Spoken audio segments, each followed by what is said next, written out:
Assalamualaikum warahmatullahi wabarakatuh. Masih bersama kami di channel Khalil Ahmad, nuansa dakwah campur-campur.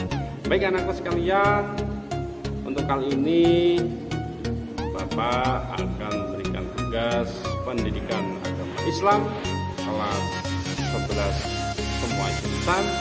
Tugasnya apakah itu? Yaitu pilih. Silahkan dipilih video dakwah ini, pilih salah satu, dan kalau sudah dipilih, tulis isi tausiahnya, lalu dibaca dan dihafal. Kalau sudah hafal, silahkan dipraktekkan. Bagaimana cara mempraktekannya? Tentunya di hadapan temanmu atau di hadapan gurumu masing-masing. Seperti apa video tausiahnya? Cek video, tonton sampai habis.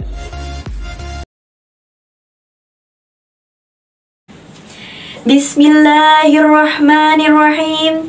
In the name of Allah, the most gracious and the most merciful.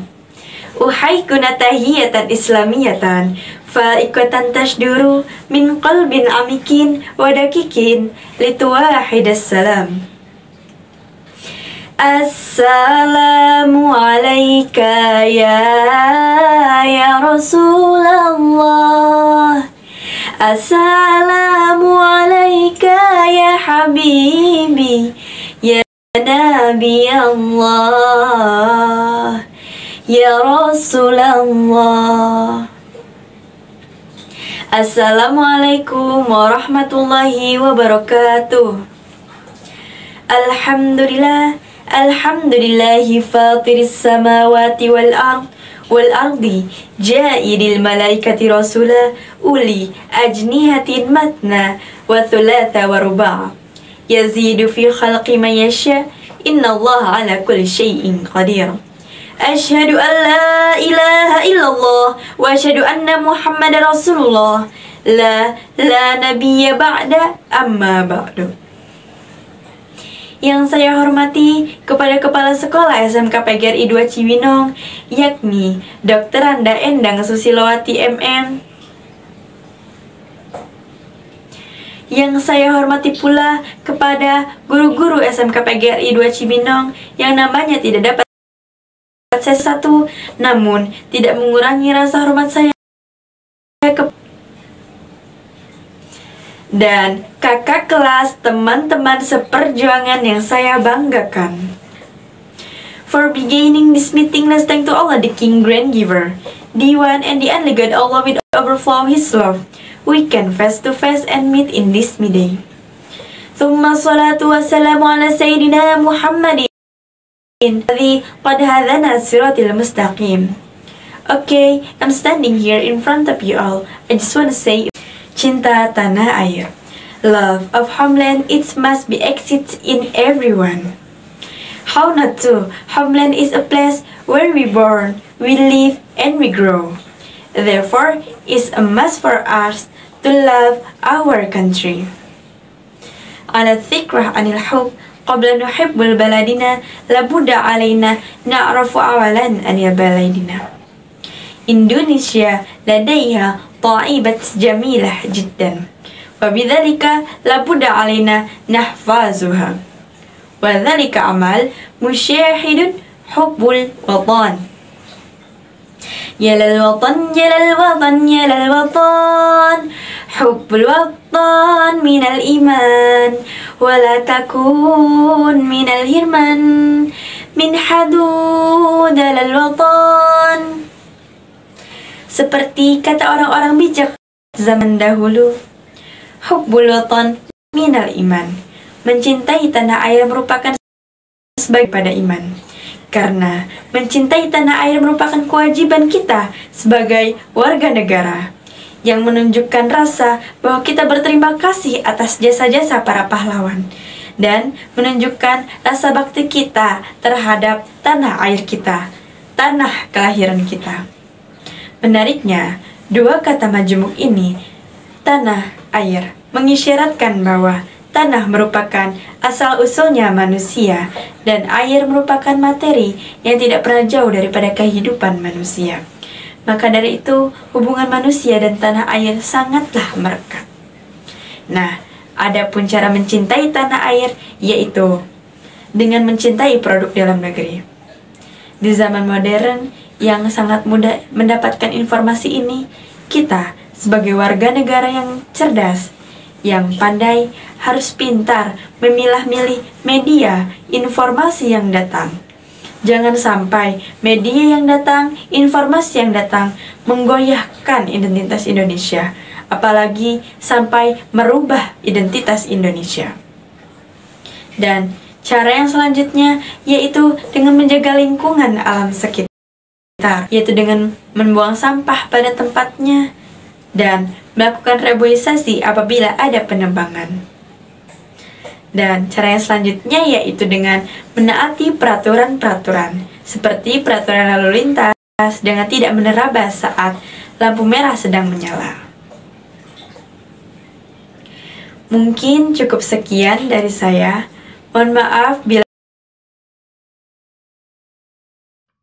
Bismillahirrahmanirrahim. Assalamualaikum warahmatullahi wabarakatuh. Alhamdulillahilladzi afdalu bani adama bil ilmi fi syaril alam. Wassalatu wassalamu ala sayyidina Muhammadin khairil anam wa ala alihi wa sahbihi ila yaumil qiyam. Amma ba'du.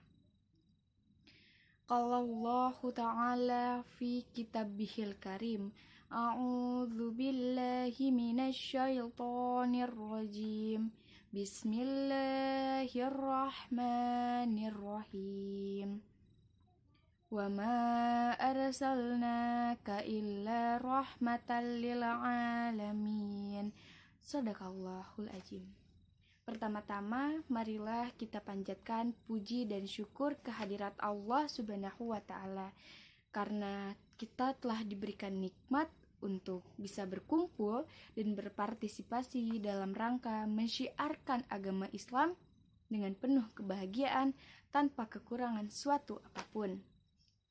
Salawat dan salam senantiasa kita haturkan kepada junjungan kita, Nabi besar Muhammad Sallallahu Alaihi Wasallam, yang senantiasa kita nantikan syafaatnya minna dunya hatal akhirah. Amin ya robbal alamin.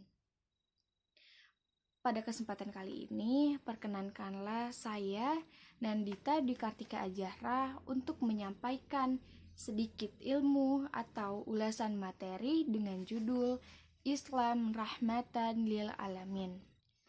Tiada untayan kata yang paling indah dan penuh makna yang terucap dari lisan seorang hamba dengan penuh pengharapan akan manfaat ilmu. Tiada untayan kata yang paling indah dan penuh makna yang terucap dari lisan seorang hamba dengan penuh pengharapan akan kucuran manfaat ilmu melalui panjatan, puja, dan puji syukur. Para hadirin sekalian, mengenai keindahan Islam diantaranya ketika beliau, baginda Nabi Muhammad, mulai mendapatkan banyak sahabat yang dahulu membenci dan menghardik Islam. Namun, sekarang menjadi sahabat Nabi, bahkan khalifah pun menggantikannya sebagai baginda Nabi. Masya Allah. Allah Subhanahu wa Ta'ala berfirman, A'udzu billahi minasy syaithanir rajim. Bismillahirrahmanirrahim. Wa ma arsalnaka illa rahmatan lil alamin. Shadaqallahul azim. Yang artinya, dan kami tidak mengutus engkau wahai Muhammad melainkan sebagai rahmat bagi seluruh umat manusia. Quran Surah Al-Anbiya ayat 107. Dari firman di atas saja sudah kita ketahui bersama bahwa adanya Nabi yang diutus oleh Allah adalah rahmatan lil alamin, rahmat bagi alam semesta. Di dunia yang penuh dengan perpecahan ini, hendaknya kita memutuskan suatu jalan yang positif dan diridhoi oleh Allah Subhanahu wa Ta'ala.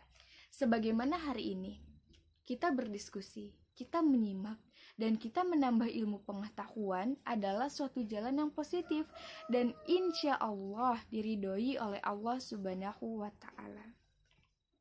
Dan beliau, baginda Nabi Muhammad, mengajarkan Islam dengan penuh kebaikan, keindahan, dan penuh kedamaian, yaitu satu-satunya agama yang diridhoi oleh Allah Subhanahu wa Ta'ala. Apa kata Allah? Inna dina indallahil Islam. Agama yang diridhoi oleh Allah adalah agama Islam. Quran Surah Al-Imran ayat 19. Dengan demikian, maka orang Islam adalah Islam. Dan maka dari itu, marilah kita mengislamkan diri di hadapan Allah dan sesama manusia. Hablum minallah wa hablum minannas. Berhubungan baiklah pada Allah, sedangkan berhubungan baik dengan sesama manusia adalah suatu upaya untuk menjaga kerukunan. Para hadirin sekalian, dalam rahmat, firman Allah dalam rahmat artinya kelembutan, atau dengan kata lain, rahmat dapat diartikan dengan kasih sayang. Maka dari itu, umat muslim sepatutnya bersyukur dengan adanya Islam sebagai agama yang diridhoi oleh Allah Subhanahu wa Ta'ala. Sebagaimana telapak tangan yang sempurna akan indah dipandang dan menjadi satu kesatuan yang utuh. Para hadirin sekalian, mungkin cukup sekian yang dapat saya sampaikan. Kurang lebihnya saya mohon maaf. Unzur maqalah wala tanzur manqalah. Lihatlah ucapannya, jangan melihat siapa yang mengucapkannya.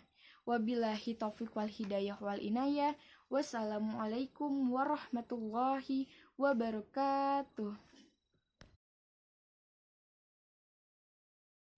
Bismillahirrahmanirrahim. In the name of Allah, the most gracious and the most merciful.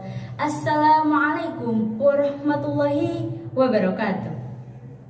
Alhamdulillah nahmaduhu wa nasta'inuhu wa nastaghfiruh wa na'udzu billahi min syururi anfusina wa min sayyiati a'malina.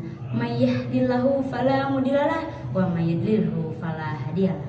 Asyhadu an la ilaha illallah wa asyhadu anna Muhammadar Rasulullah. La nabiyya ba'da amma ba'du. Wa qad qala Allah Ta'ala fi kitabihil karim wa huwa asdaqul qailin. A'udzu billahi minasyaitonir rajim. Bismillahirrahmanirrahim. Ya ayyuhalladzina amanu kulu min thayyibati ma razaqnakum washkuru lillahi in kuntum iyyahu ta'budun. Shadaqallahul azim.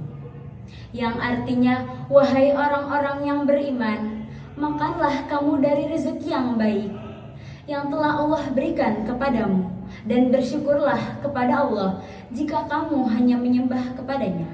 Quran Surat Al-Baqarah ayat 172.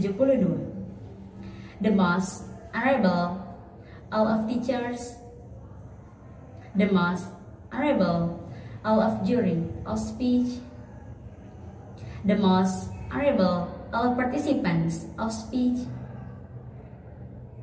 and my loving audience. There is no word better than the praise to our God Allah to begin our activity. We are indebted to Him for everything He has given us. May peace and salvation forever be given to the Holy Prophet Muhammad Sallallahu Alaihi Wasallam, his family, his companions, and all believers anywhere and anytime. Well, let me try today to talk about nikmat syukur. Gratitude has the meaning of being grateful and accepting wholeheartedly for the gifts or favors that Allah has given us. We will not be able to count, think how many blessings God has given, starting from the blessings of health, the favors of faith, and various other blessings that we cannot count one by one. Allah said in Holy Quran, A'udzu billahi minasyaitonir rajim. Bismillahirrahmanirrahim. Wa ista'azzana la in syakartum la azidannakum wa la in kafartum inna adabi lasyadid. Shadaqallahul azim. which means, verily if you are grateful, we will surely increase your favor, and if you die in my favor, then my punishment will be very painful. Ibrahim 8:7. If we do not want included to the group of people who are kafir, then we should be grateful. Adapun dampak-dampak positif dari bersyukur. Firstly, menghilangkan rasa sombong dan angkuh. Secondly, menyadarkan diri bahwa semua yang kita miliki hanyalah kepunyaan Allah. Thirdly, menyadarkan diri juga bahwa hidup kita jauh lebih beruntung daripada orang lain. And lastly, membuat hidup kita jauh lebih bahagia.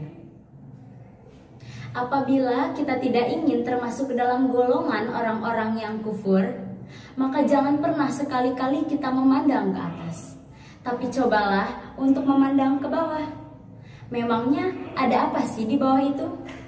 Eits, jangan salah, karena dari situlah kita akan tersadar bahwa masih banyak orang-orang yang jauh lebih susah daripada kita. Berapa beruntungnya diri kita dibanding orang-orang itu. From the first time we live in the world until we die, even hereafter, the human name will not escape the pleasure. Sejak pertama kita hidup di dunia, sampai dengan kita meninggal di akhirat kelak, yang namanya manusia tidak akan terluput dari yang namanya nikmat syukur. Maka dari itu, marilah kita perbanyak bersyukur. Bersyukur kepada Allah yang Maha Ghafur, yang mana nikmatnya tidak dapat dihitung oleh insinyur, apalagi tukang bubur. Penting itu ialah bersyukur, supaya kelak nanti kita tidak akan hancur lebur, bagaikan nasi menjadi bubur. Wassalamun alal mursalin walhamdulillahi rabbil alamin. Maybe until here my speech. Forgive me if there are many mistakes from me. Remind, gratitude is your happiness, and happiness is your perfection. And last, wassalamualaikum warahmatullahi wabarakatuh. Assalamualaikum warahmatullahi wabarakatuh. Bismillahirrahmanirrahim. Alhamdulillahirabbil alamin. Wassalatu wassalamu ala asyrafil anbiya'i wal mursalin wa ala alihi wa sahbihi ajmain, amma ba'du. Rabbi israhli sadri wa yassirli amri wahlul 'uqdatam min lisani yafqahu qawli. Dewan juri yang saya hormati, serta sahabat semua yang saya cintai, marilah sejenak kita tundukkan kepala, rendahkan hati, untuk memuji Sang Holik Zat Rabbul Izzati dengan cinta dan kebersihan hati. Marilah kita lantunkan salawat kepada Nabi, yang semoga kita semua diberkahi. Amin ya Allah ya Rabbal Alamin. Pada kesempatan kali ini, izinkanlah saya membawakan tausiah tema kejujuran dengan judul Jujur Itu Hebat. Teman-teman yang saya banggakan, kejujuran adalah tanda bukti keimanan. Orang mukmin pasti jujur. Jika tidak jujur, berarti keimanannya sedang diserang penyakit munafikin. Sebagaimana kita ketahui, munafikin itu orang bermuka dua. Di luar berkata iya, di dalam berkata tidak. Suatu hari salah satu sahabat Nabi bertanya kepadanya, apakah mungkin orang itu pelit? Dan Rasul menjawab, mungkin saja. Sahabat Nabi bertanya lagi, apakah mungkin orang mukmin pengecut? Nabi menjawab lagi, mungkin saja. Tapi ketika sahabat Nabi bertanya, jawab, mungkin saja. Sahabat Nabi bertanya lagi, apakah mungkin orang mukmin pengecut? Nabi menjawab lagi, mungkin saja. Tapi ketika sahabat Nabi bertanya, apakah mungkin seorang mukmin berbohong? Nabi menjawab, tidak. Teman-teman yang berbahagia, apa yang bisa pelajari dari hadis tersebut? Hadis tersebut mengajarkan kita untuk berkata jujur. Karena orang mukmin tidak mungkin berbohong. Karena kejujuran adalah semua pangkal perbuatan baik manusia.